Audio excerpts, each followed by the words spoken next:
Every year at Christmas, my mum and dad always invited the whole family over to our small apartment.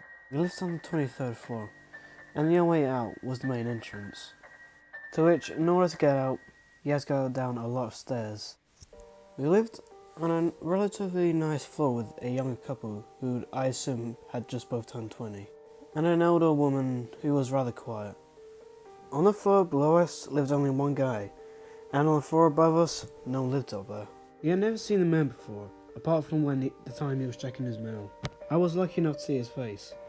Anyways, every Christmas, we would normally fit around 15 people into our apartment. My Uncle Steve at this time was a heavy smoker, so he constantly be in and out of the apartment. This one story happened during our Christmas dinner. My Uncle Steve had just headed out for a smoke when his phone started ringing. My dad told me to get it to him and run to him just as he left, so he wouldn't be far. As I started running downstairs, I heard a bang come from the old man's apartment. I stood there for a moment before the old man ran out of his apartment. I was in shock. The man had cuts all over him. In an instant, he charged at me, and I fled downstairs to my uncle. I tried to tell my uncle what happened, but being the skeptical man, he just thought I was telling another story. I stayed with him for the rest of the smoke. As we walked back upstairs, we reached the 22nd floor, but I saw no sign of the man again. We went back inside our apartment, and I told my dad all about what happened. He told me not to speak to him after dinner, as he didn't want to make a scene at the table. After dinner, me and my dad sat down and we spoke about the incident. He said we'd call the police tomorrow, and we let them investigate what happened. After dinner, most of our family left, and I went to the front room to watch a movie on TV.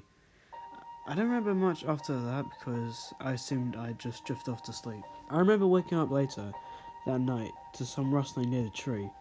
I assumed it was just an ornament falling out the tree, so I ignored it. As I lay there on the couch, I turned to face TV, which had a clock under it. The clock said 1 o'clock. I turned back around to try to fall asleep, but as I turned, something caught my eye. There stood, in the corner, was a tall shadow. I called out to it as I thought it was my dad playing a trick on me, but no reply, so I went on my lap. Next to me, what I saw next scarred me.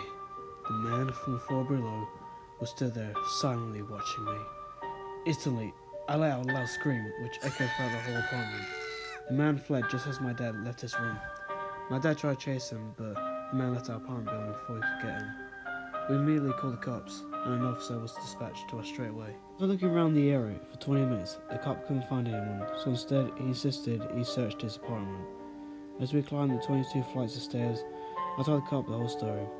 They said that wasn't the first time something like this happened in the area. When we approached the man's apartment, the cop told us to wait outside. We waited for the cop. Sometime before we received the most chilling news.